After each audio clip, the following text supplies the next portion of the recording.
Welcome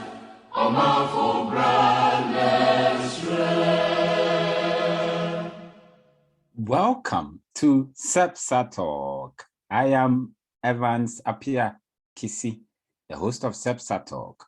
SEPSA is Center for Better Society Advocacy and Research Africa. SEPSA Africa is a non-profit organization that believes in a better society for all. We in SEPSA Africa believe that a better society begins with you and I. Hashtag a better society begins with me. For more information, please log on to www.sepsaafrica.org. Please follow us on the various social media platforms: YouTube, SEPSA Talk, Facebook at SEPSA Africa, Instagram, SEPSA Africa, and Twitter at SEPSA Africa. Like always, today we bring you another interesting discussion on the topic, I speak of a better society. You know, we always, and I always talk about a better society begins with you and I. But the question we ask is, what comes to mind when we talk of a better society? How do you define a better society as a person? Where do you think Ghana lies with regard to the characteristics of a better society? And most importantly, what role do you and I, as well as public actors, have to play in order to ensure that we achieve a better society? And to help us identify our roles and the roles of our leaders is our own Albert Kobna-Mensah, who is here. And he's here to walk us through a book he has published. It's a must-read book, which is I Speak of a Better Society. So Albert is the CEO of SEPSA Africa and is currently a doctoral researcher at the Ruhr University, Bochum, Germany. He holds Master of Science in Water Resources from Kenyatta University, Nairobi, Kenya. Bachelor of Science in Agricultural Sciences from University of Cape Coast, Ghana, and his research focus lies in soil pollution, soil remediation, environmental sustainability, artisanal and small-scale mining sustainability. Welcome to SEPSA Talk, and I'm very, very glad to host you and discuss your book, I Speak of a Better Society. Welcome, Albert. Thank you so much, Evans Apiakisi, and I'm pleased to be here. Great. And let me congratulate you. First of all, big congratulations to you on such an achievement. It is not easy. Thank you. Thank you so much. So we'll start straight away because we want to learn more about your book and why we should even purchase your book at all. And the first question I would like to ask you is, what inspired you to write a book on I Speak of a Better Society? I mean, you could have written a book on so many things, right? What inspired you to write a book on I Speak of a Better Society? Thank you so much, Dr. Kisi. Talking about I Speak of a Better Society is not new. Anybody who follows me with my activism and my advocacy on social media, I am very much consistent. And I had always argued that if you want to identify someone by what he stands for, then it's about consistency. How do you differentiate between someone who is fake from someone who is not? The difference will come from consistency. Because if someone is fake, he will miss the step at the point in time. Okay, because the person is supposed to tell a lie. And when you tell a lie cannot be told consistently. So this is what I've been doing. I always talk about a better society. Like I told you, some of my friends even call me Better Society. You know, and so I actually, that is what actually informed the formation of SEPSA Africa. Okay, it my inspirations and my ideas and my zeal to see a society where everybody is doing well. Okay, a society where there is equity. Okay, that is the society I yearn for, a society that all of us can stay in and achieve our potential. Okay, we are not calling for an utopian society, but we are calling for a society that where there's fair play. Okay, so these are the things I've been preaching about. So I thought it wise, why not put something into a book? We are not going to be on this earth forever. One day, one day we'll pass. Okay, and it's something that it dawns on all of us. So I thought it wise to document all the things that I'm talking about. I see myself to be a preacher. So all the things I've been talking about, all the things, I'm documenting everything and I put it down. One day, our children and our grandchildren who are going to come after us will come and read. And even if you are not able to achieve that society that we yearn for today, that society, when we are gone, may be born, and we'll be smiling one day in our graves that there's that society being achieved in Ghana. Thank you very much. And I guess it will be interesting to go into the book and what exactly it entails. As you say, you've been inspired to write this book out of the fact that all and sundry deserves well. We deserve equity, equality, and access to important social amenities. But do you get a sense that, I mean, in writing this book, do you get a sense that there are a lot of things missing in the context of Ghana? So in the synopsis, I was asking the question, how do we define what a better society is? In your own understanding, I know this is what inspired you, but what would you define as a better society? Yeah, thank you so much. I've already set the ground rolling. Okay, a better society is a society. If you read part of my preface, I said that a better society is a society where everybody can achieve his or her potential. Okay, we did a public lecture with Dr. Abu Sakara at a point in time. Then Asabia asked what a better society is. He said it's a society that everybody can achieve his or her potential. So I coined it and I took that particular definition. When you read into my book, if we can go to probably page, chapter, so that I explain certain things over there. I think chapter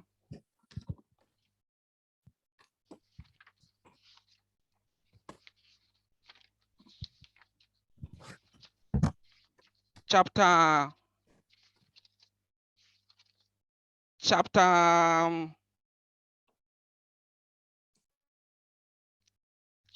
63. Page 63, right? Oh, sorry. Page 63. Page 63. Right.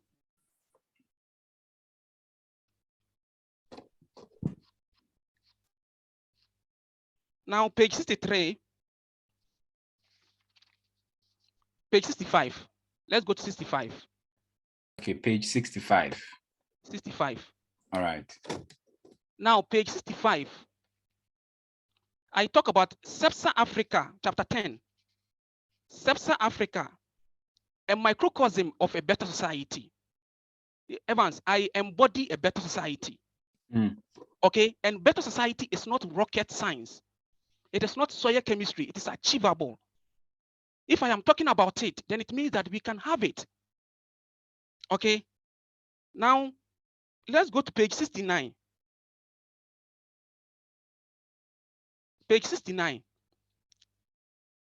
I took this phrase from a book from Amital Etioni, his book on the good society.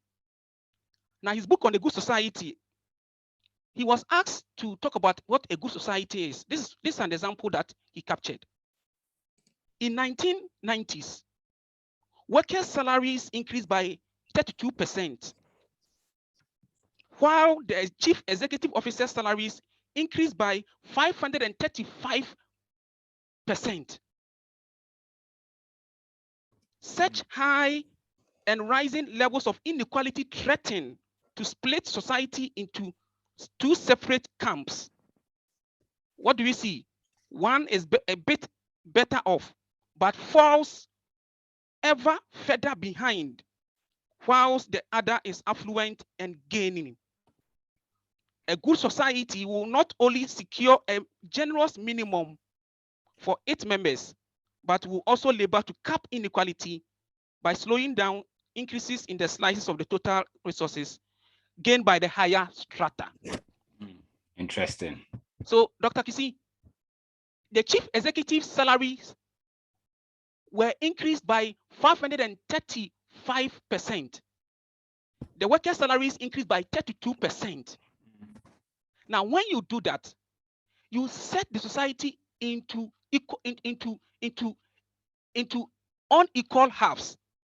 One is going to be aggrieved, even though he is a bit better off, but he sees that there's no fairness, because such increment or such things tend to exacerbate inequality. Okay, so what is a good society then?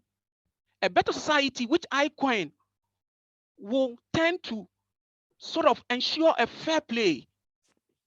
There is equity. Okay, there is reduced inequality. There is meritocracy. There is pragmatism. There is application and appreciation of knowledge economy. Okay, these are what embody a better society. In such society, okay, we don't have such society where problems become iterative. In such society, they set priorities, they set goals, and that goals are set out on a long term with timelines. Okay, and those goals are achieved not only for a selected few, but for the benefit of everybody. In such society, everybody is content because you have what is due you. All right. This and many I classify as a better society. Absolutely. In fact, the list could be it's not exhaustive, it's not, the lists are not exhaustive, but these are some of the characteristics of what embody a better society. Thank you very much, Eki Mensah. And so for you, a better society is a society where everybody can achieve his or her potential. A fair society, an equitable society, and a society that praises merit. That's very interesting. And of course, I agree that it's an embodiment of yourself. You're such a selfless person. And so I'm not surprised you define better society to be where everybody can achieve his or her potential. But let's come to the book, even though we also need to acknowledge that there are others who might not define better society this way, but I like your definition very much. And so what we are interested in now, as far as the book is concerned, when did you first realize that you wanted to write a book about it? You've told us how you got inspired in writing this book. And if you don't mind, how long, on average, how long did it take you to write such a book? Because you're known as a better society. As you said in your first answer, this is something you've been doing as a young boy. And so, but when did you realize that it's time to put these thoughts into a book? And on average, how long did it take? Thank you so much, Dr. Kisi. I'll tell something, a brief here. When I was in secondary school, okay, I used to observe the things that are happening in the secondary school, and I was talking about it. I only observe. I am not an extraordinary person. I only observe the things that are happening and put it into writing. I used to write a lot of things that were happening in the secondary school to junior graphic. Those times I used to talk about it. I was being hated. Sometimes they give me some knocks. Okay, I was not accepted. Now, when it comes to issues of writing, I write. I don't only write on things about better society, But of course, I'm a scientist by profession. And as a scientist, I have written quite a number of scientific papers. And when you go to Google Scholar and ResearchGate, you see that I've been cited not less than 300 times. These are the things that I do. Okay. Now, when it comes to putting things on paper, I write things. I don't know if Dr. Kisi is there.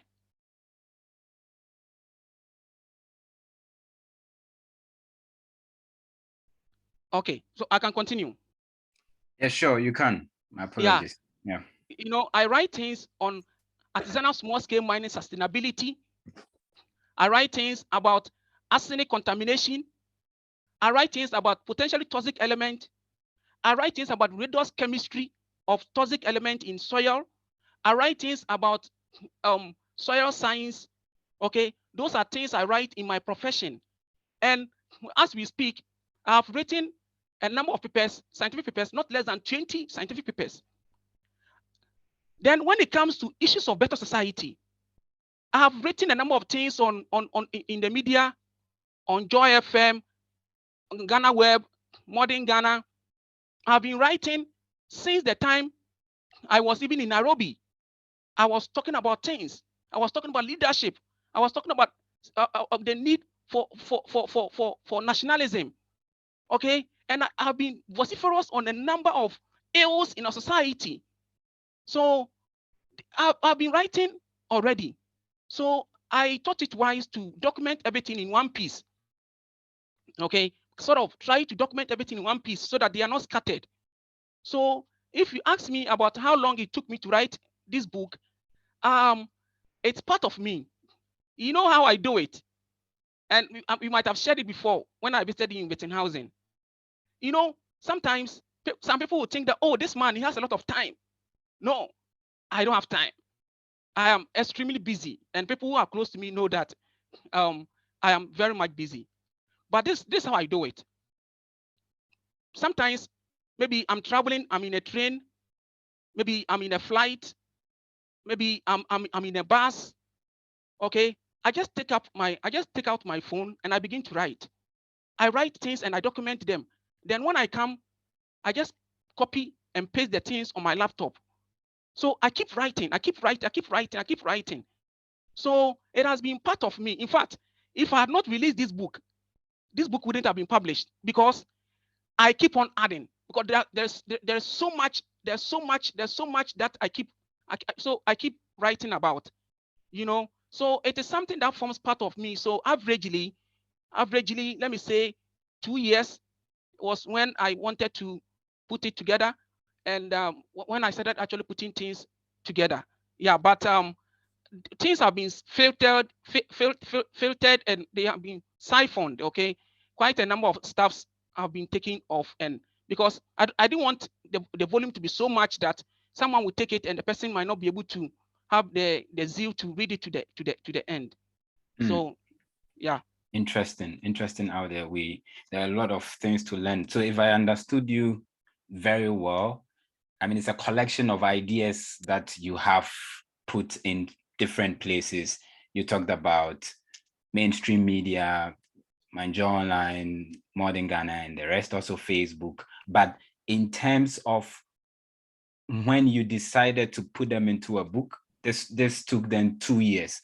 But you could say that since your time in Nairobi, and this should be around 2013, 2014, thereabouts, the bits and pieces that you've written about better society is what you have kind of collected them, refined them, and put them into a book. Wow, that's very interesting. Maybe I'm not surprised that it's such a rich book. And but let's see, in a short summary, what does your book convey? Yes, we know what inspired you, obviously, but what does your book convey? I speak of a better society. What does it convey to potential readers?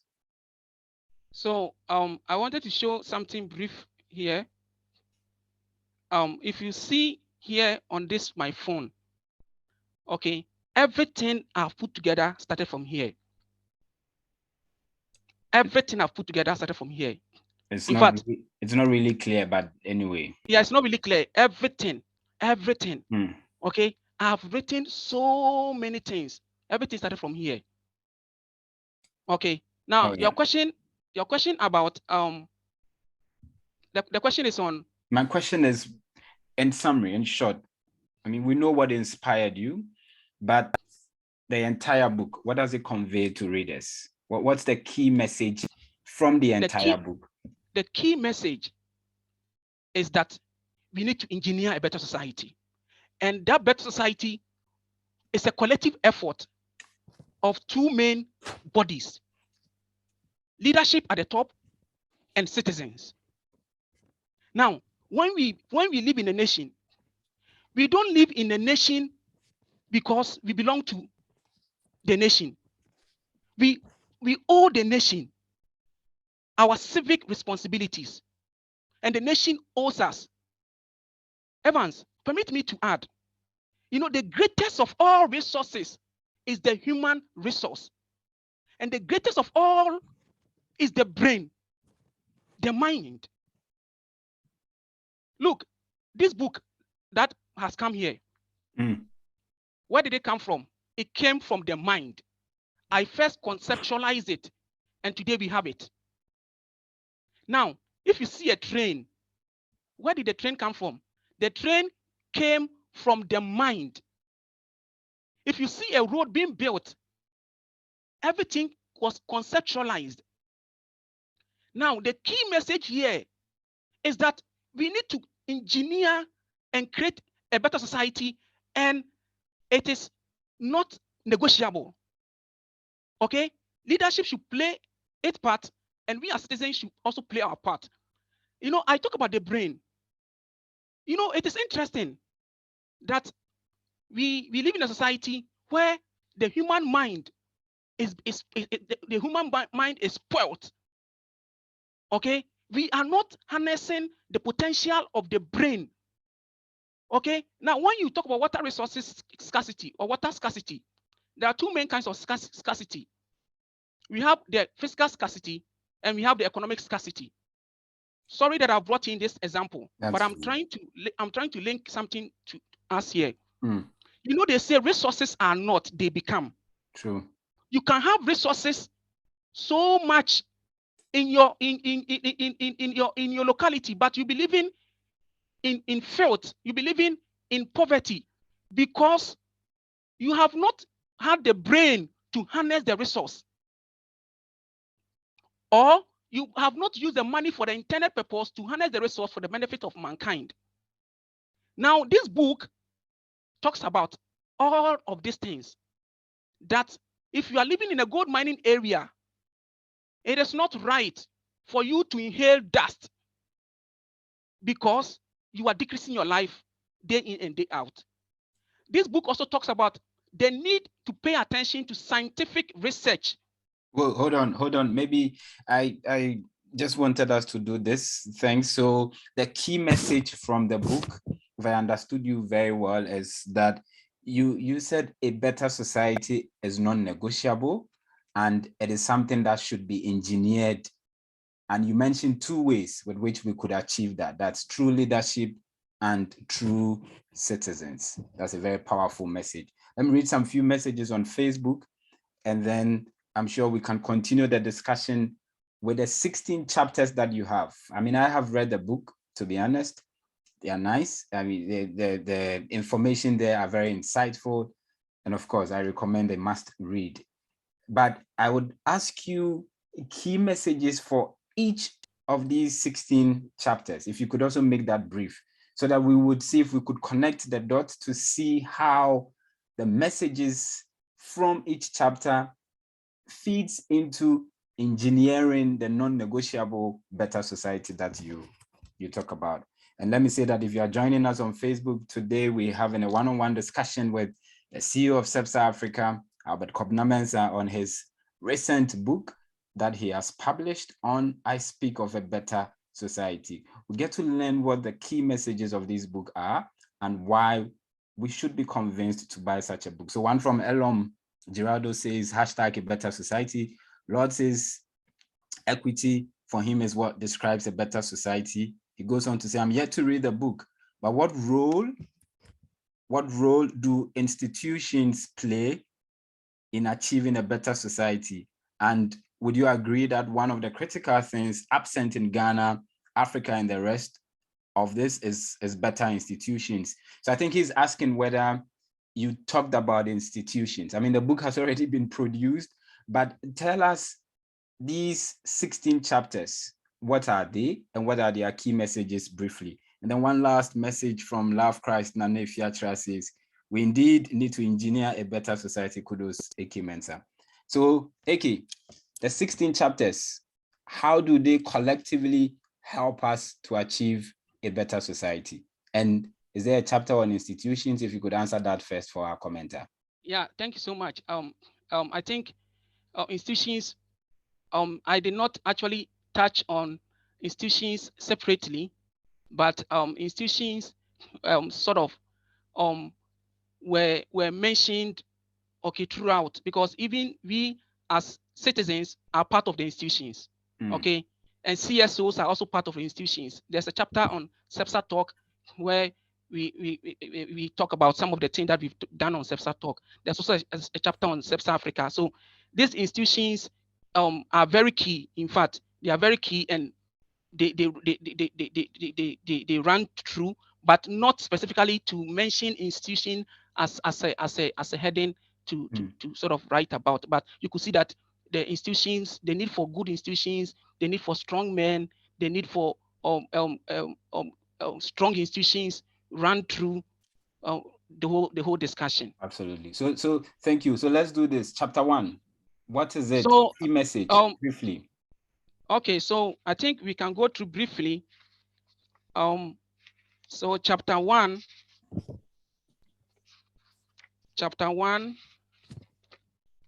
talks about political tribalism in Ghanaian politics. Okay. And this one was written by Lord Edusei, myself, and Edmond. The three of us wrote it. Nice. Okay. And because there's a new wave of tribalism in Ghana and in Africa. And that kind of tribalism is people are no longer paying allegiance to their ethnic groups, but they are paying allegiance to their political groupings. Just like we see in Ghana, where people align themselves, with political groupings, and they sort of defend everything their camp does, okay, and they sort of also castigate everything that the opposition or the other camp also does, okay. This kind of things polarizes a nation, and it dichotomizes a nation into halves, okay, and it does not encourage inclusion, okay, because here is the case, Professor Kisi, Dr. Kisi, you are an agricultural value chain person, okay. You are so much qualified to occupy an institution, but probably because you don't belong to a camp in the institution, in that particular government, you may not be given a position. So political tribalism is something that we need not to encourage. So in chapter 1, you present a challenge or a problem, a modern problem, which is political tribalism. A modern problem. Then we also sort of came up with the solution. How to address it. How to address it. Chapter 2. Then chapter 2 talks about anthropogenic inequalities and their repercussions. Anthropogenic inequalities. Why do I say anthropogenic inequalities? I think that whatever is happening to us, okay, we have caused them to happen.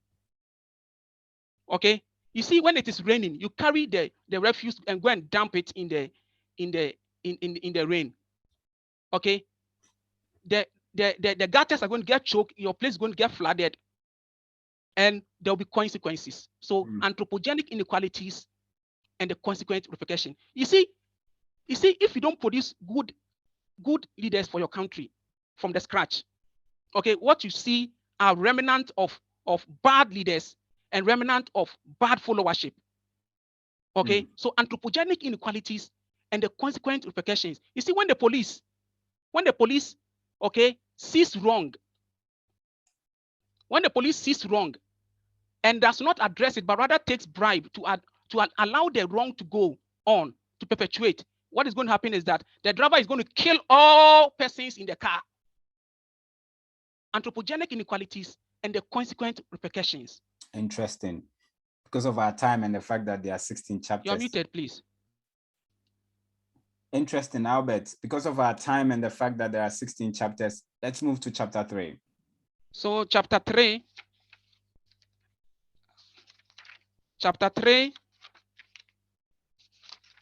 talks about these two societies. These two societies. What are these two societies? What are these two?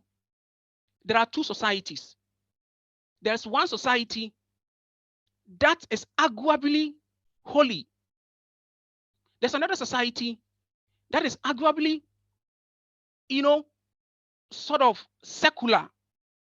Interestingly, that sort of secular society seems to be making trains, building railways, building helicopters, building cars. Okay. Meanwhile, that society that is holy is living in dilapidation. Okay. The society is poor. Why? I argued in that chapter, it's about the mindset. One, of the people in these two societies. Two, it's about their level of honesty in their dealings. Three, it is about that kind of training that we give to in these two societies. To end on this chapter, one society put humanity topmost priority. The other society tends to praise money and put money topmost priority.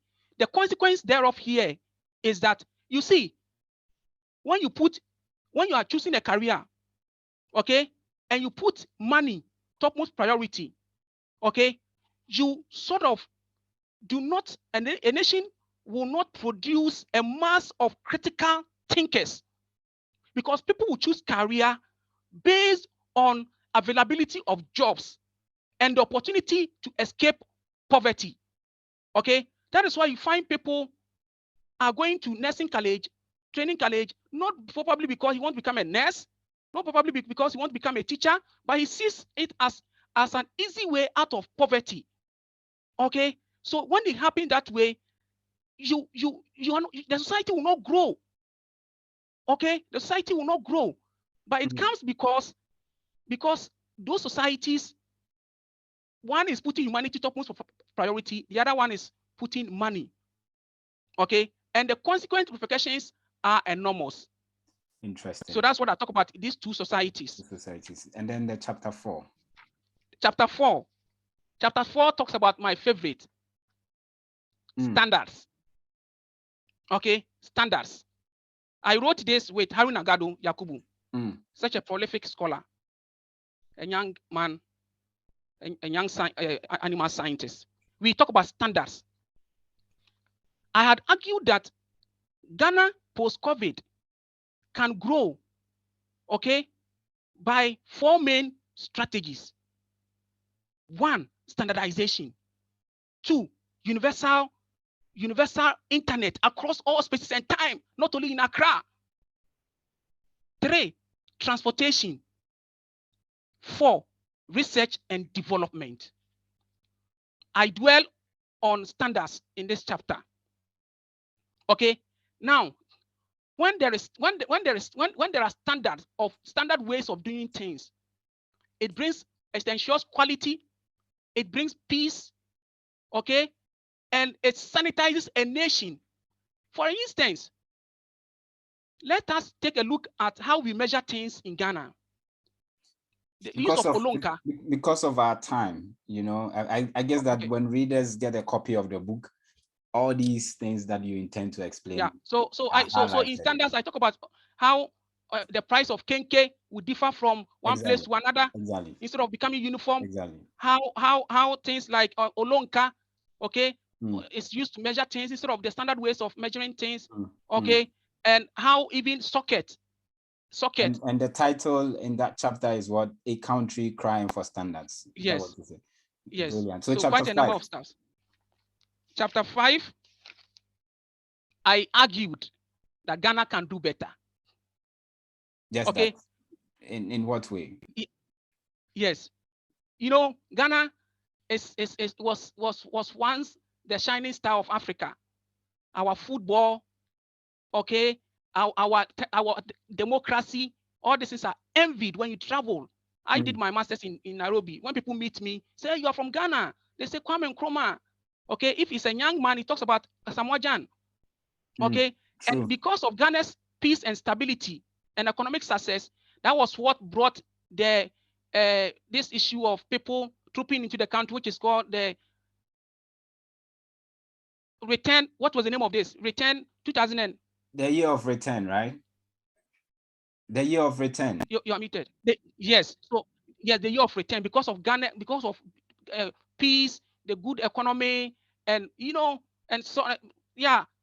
But I argue that we have chalked these successes. Some of these successes are glories in the past. We can do better. Interesting. Because there are eminent of poverty in our society. There is still Kayaye, which is a blot on our conscience. And so we can do better. Absolutely. Ghana can indeed do better. Chapter 6 or 7? Chapter 6, I talk about Chinese loans and repayment. Why not deal with corruption first? Okay. And I wrote this with Harun Agado. He contributed 2 chapters that we wrote together in this particular chapter. Okay. Africa loses more than 148 billion United States dollars through corruption annually. All right. Okay. So why not rather, meanwhile, we borrow and Chinese people will sort of catch us with loans and, you know. I think we should leave readers. They would read and understand the consequences of getting, if I'm allowed, cheap sources of Chinese loans and what is happening across. Yeah, so Africa. We should rather deal with corruption. All right. Okay, because how much Africa loses through corrupt deal is even more than the GDP of Ghana, and it's more than the GDP of Burundi. Absolutely. Let's move to then the next chapter 7. Mm-hmm. Chapter 7, I talk about a better society is our responsibility. It's our responsibility. We have to do it ourselves. Nobody can do it. We need to create it, all of us, because you can't spoil your country. Excuse me. You can't spoil your country and leave the country and go and live in another place. Okay, you can't spoil your neighborhood and go to church. Okay, or you cannot be at loggerheads with your neighbor and leave that and go to church. Okay, so better society is our own responsibility that we need to create in our various jurisdictions, in our various capacities, and in our various institutions, and wherever we find ourselves. All right, chapter 8. So chapter 8 talks about leaders and citizens with responsibility and with better society written on their heart. Interesting. Okay. Yes, we need to engineer leaders who are responsible and citizens who are responsible for themselves and with better society written on their heart. What I mean here briefly is that we need to engineer new group of citizens who are responsible to do what is good, bearing in mind the consequences of their actions and inactions on the larger society. Absolutely. Chapter 9. So chapter 9 walks us through selfless leadership. And I took this inspiration about selfless leadership and servant leadership from Professor Opoku-Ntwi. We need selfless leadership. Evans, it's not surprising that Ghana cannot boast of dual carriage between Accra and Kumasi. It's not surprising that we cannot boast of good road between Takoradi and Takwa. Takoradi noted for exploration of oil, Takwa noted for exploration of gold. When you go to Pristia, people are living like they are living. It's sad. Chapter 10. So we need selfless leadership to solve societal problems and put smiles on the faces of people and set everybody on equal path of prosperity. Interesting. So chapter 10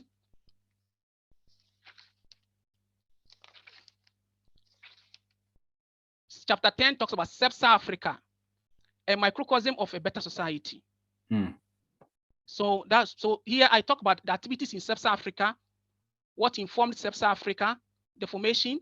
Sub-Saharan is an ideology. Sub-Saharan is a concept. And not many people will understand. It's a concept. It should live in you. Whatever you are preaching, you should embody it. So here I talk about the activities that have been carried out since 2018 and the way forward. Great. Then chapter 11. Chapter 11 talks about SEPSA talk. What we are having now. Yes, SEPSA talk. Okay, so here it walks us through SEPSA talk. The discussions that have appeared on this platform are captured.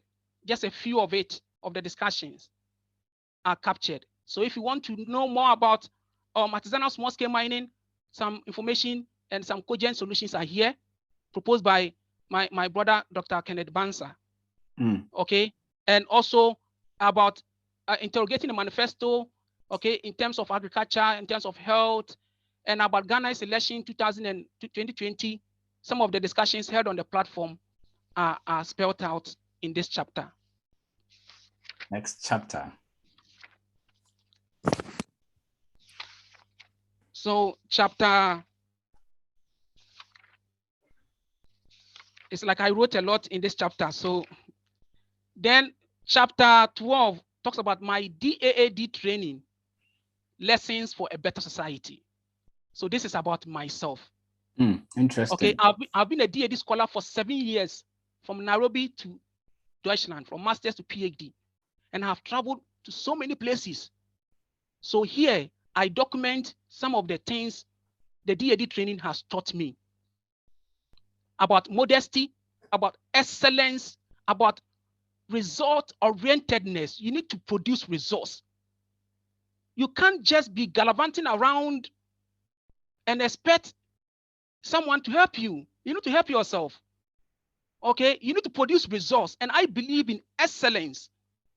I believe that if it must be done, it must be done well. I don't joke when it comes to precision and doing things the right the way that it's supposed to be done. So here, the lessons about, the DAD money that they have given me, my rural university, some of the project that I have done, and some observations I also made from my faculty and from in Nairobi, and also some observations that I made from Germany and Taiwan and in other countries that I've been through. Yeah, and I think that we can borrow some of these lessons to create a better society, especially in Ghana, to lift our people out of poverty and set everybody on the path of progress and prosperity. The next chapter. Chapter 13 talks about carving our niche and charting a different path. We need to carve a niche and we need to chart a different course, because we are on a wrong trajectory and the future is questionable. We need to change the course. We need to change. We need to change the driving direction, the direction with which we are going. We need to change it. So that is why I said we need to carve our niche. Here I propose some interesting stuffs. Okay, Ghana, for instance, is the leading producer of gold in the whole of Africa and the 6th in the world. Do we have gold museum? We can carve our niche. We can establish gold museum. Okay, and quite a number of stuffs which readers, I keep it in suspense for them to get a book. Absolutely. And read. Chapter 14.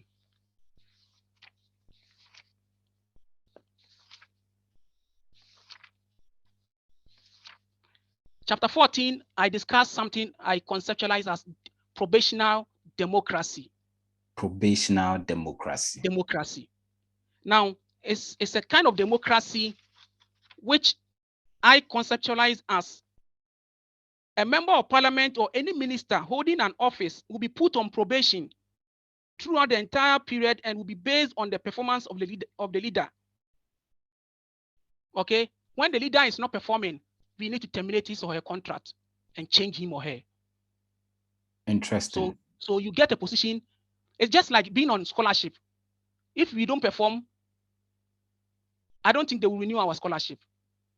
And every year you're supposed to renew your scholarship. Okay, so it's about timeline, it's about progress, it's about giving tangibles for what you have offered for us to renew your contract to continue.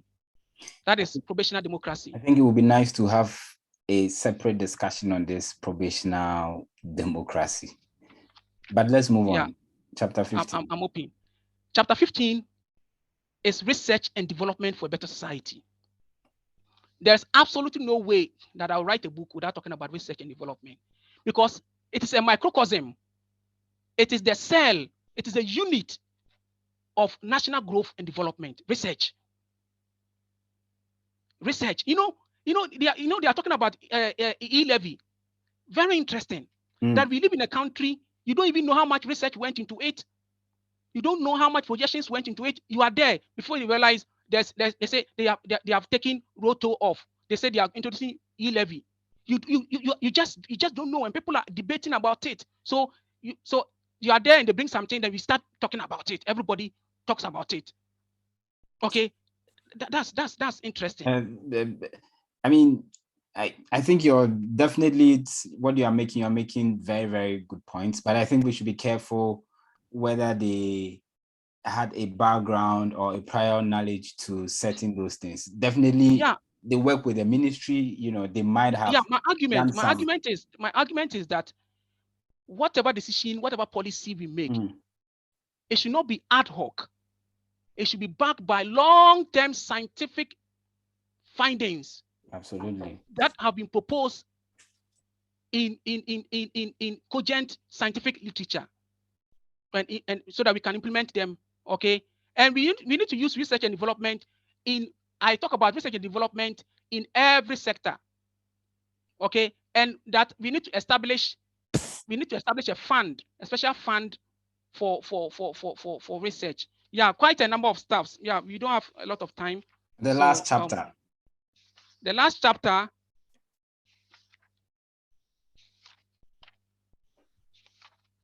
The last chapter talks about Sheffield, United Kingdom. Any borrowed lessons for our universities in Ghana. So this book has something for everybody. Okay, if you are young, you enjoy it. If you are a secondary school leaver, you enjoy it. If you are an adult, a university graduate, you also enjoy it. Okay, and our old men and women can also enjoy. Okay, so it's a book that can be read by everyone in the society. So here I talk about Sheffield. I was in England to attend a conference. So I engaged the driver in a conversation. Okay.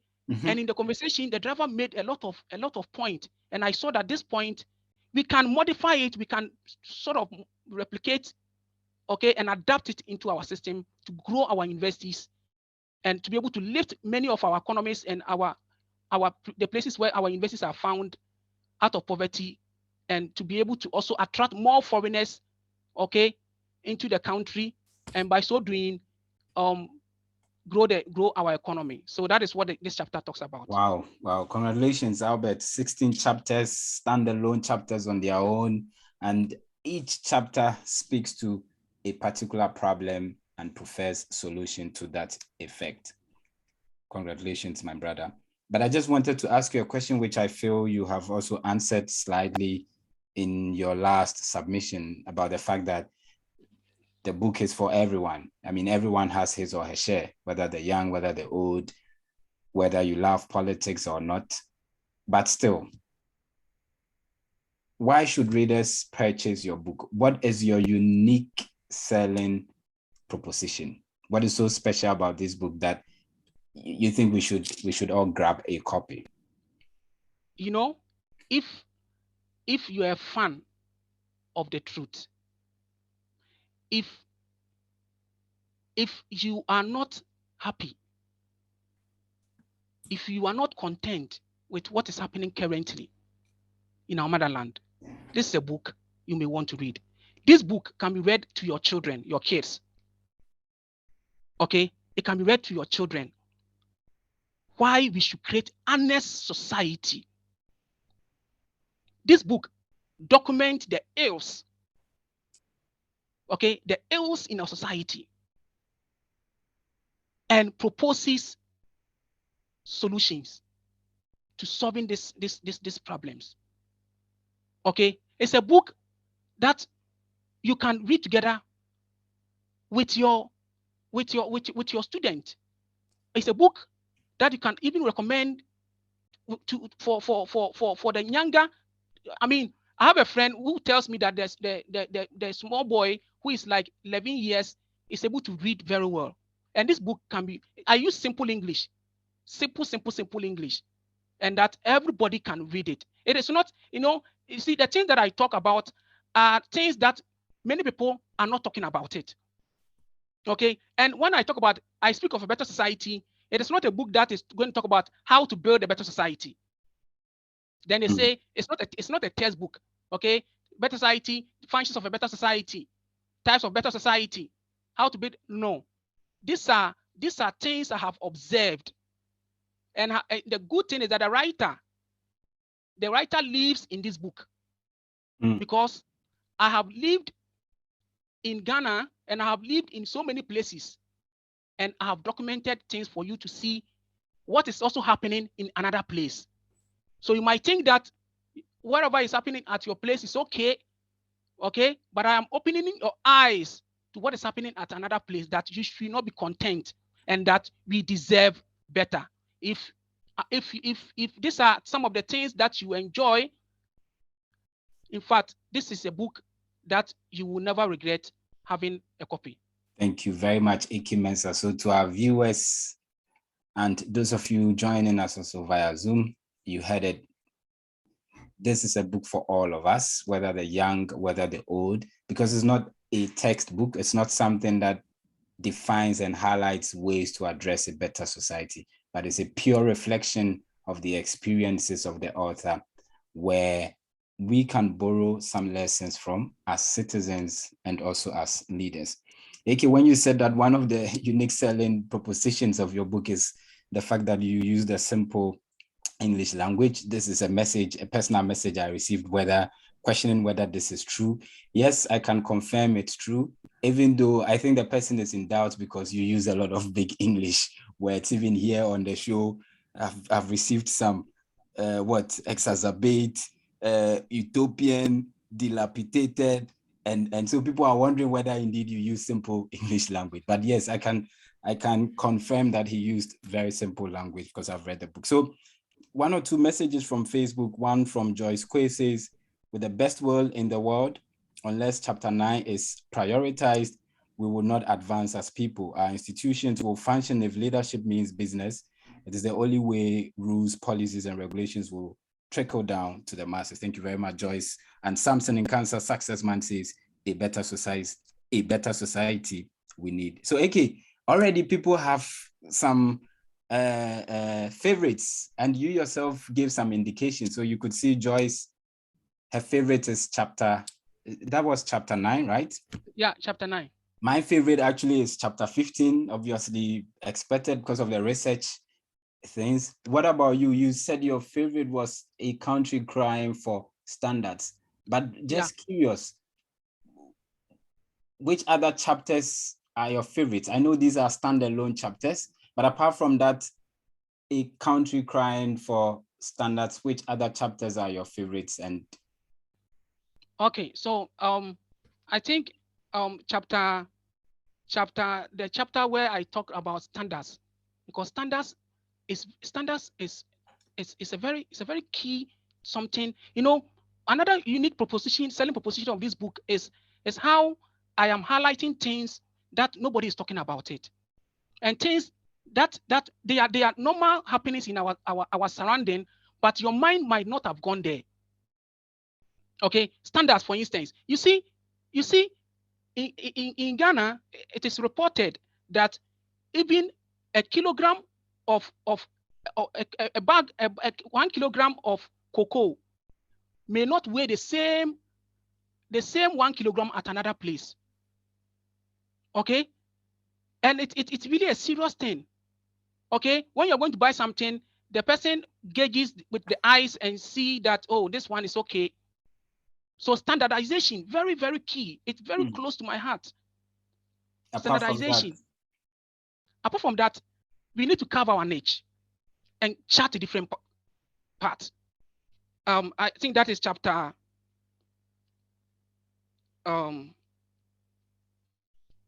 the chapter that talks about we need to carve our niche and chart a different parts. Yes, chapter 13. I must say it's also one of my favorites. Anyway, I feel that sometimes we do copy blindly, and because there are a lot of things that we can do differently in order to capture more gains, you know. Yeah. And I know when you talked about standards, I resisted the temptation of commenting on the cocoa sector. You know, I know a few things about the cocoa sector and these the fact that people adjust their weighing skills, but I mean that's a discussion for another day.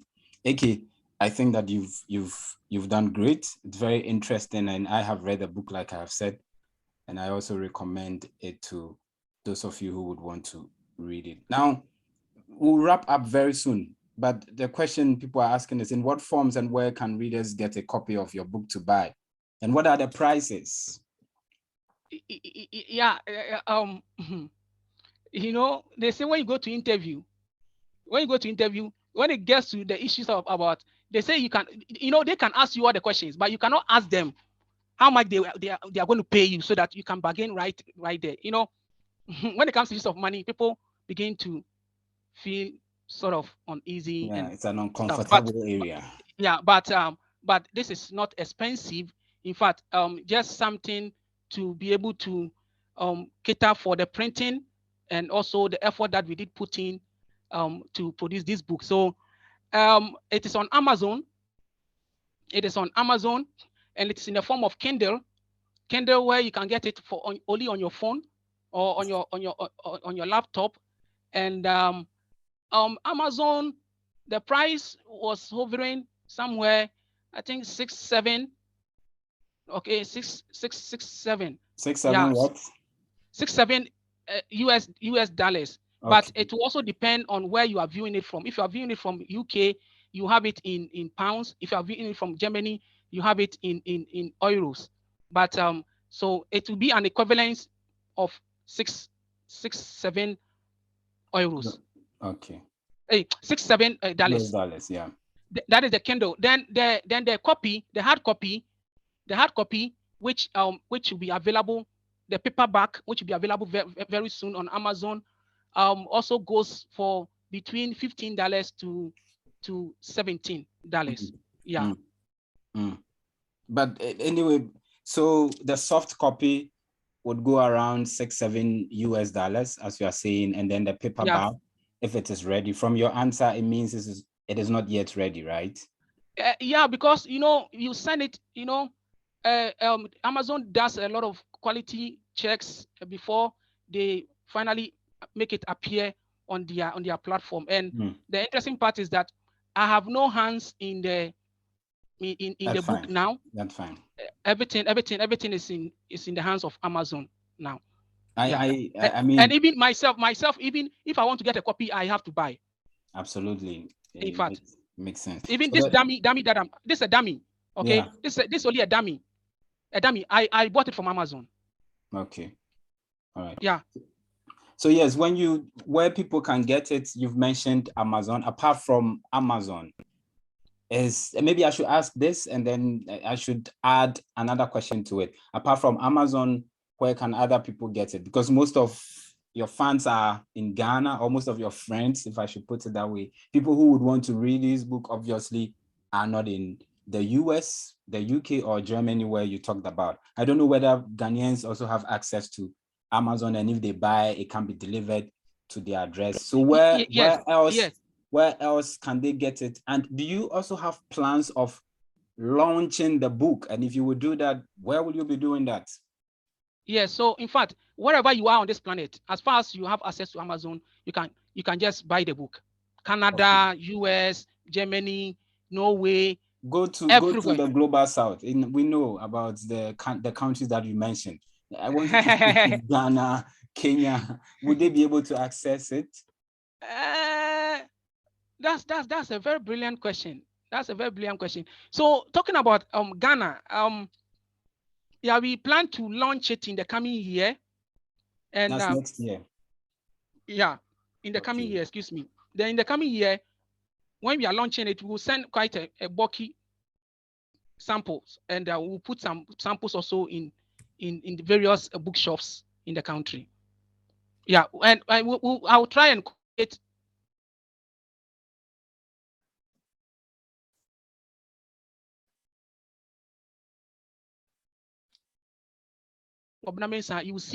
you will see I have a portal. There's a portal.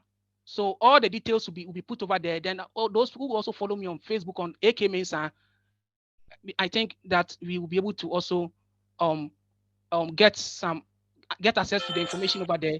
Then yourself also in Wittenhausen, those who want to get and they want me to autograph, they can get in touch with any of the SEPSA guys, Peter and Eric, any of the guys, and we'll be able to get them, an autograph copies for them.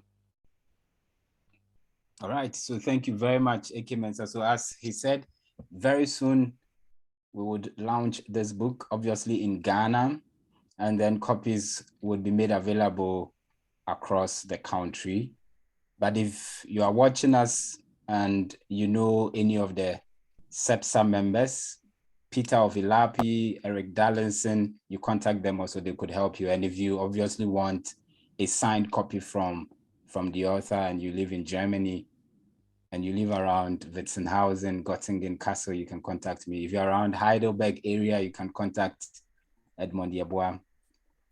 Of course, AK Mensa himself is also right here in Germany. Let us help to support and push our brother. I think he's done a very wonderful job and he's an inspiration to all of us, as my friend Edmond once said. And so Albert, any final words with regard to your book and the way forward for your organization, which I'm also part and in good standing, of course, and any words as far as building a better society is concerned? Better society is non-negotiable. Like I said it in my book, it is our responsibility. Nobody will do it for us. We need to do it ourselves. We need to engineer critical mass of thinkers, people who can think. And we need to give those people space in the media. It's not about people who insult. Public policy, I had always reiterated, it's not made by insult. Public policy is made with scientific research findings. Better society, we can do it. It is not rocket science. It is not soil chemistry. And we need to also aim at reorienting mindset that the greatest of all human beings, okay? The greatest of all resources is the human resource. We should not allow that human resource to go to waste. Some of them carrying loads on their heads as kaya years. That is not the use of a human resource. A human resource is supposed to think and engineer solutions in all aspects of the economy and turn the nation around for the greater good of ourselves and for the happiness of all the citizens therein. A better society is non-negotiable. It begins with me, it begins with you, it begins with all of us together. Thank you so much. Thank you very much, AK Mensa, and thank you very much, Edmond Yeboah, for producing the show, and for Fidelis for joining us on Zoom, and those of you who also followed us on Facebook, we do appreciate. But don't forget, this would be uploaded on YouTube, and so you would always have the opportunity to watch the replay. A better society begins with you and I. Hashtag a better society begins with me. Thank you, and hope to see you next week as we bring you another interesting discussion on SEPSA Talk.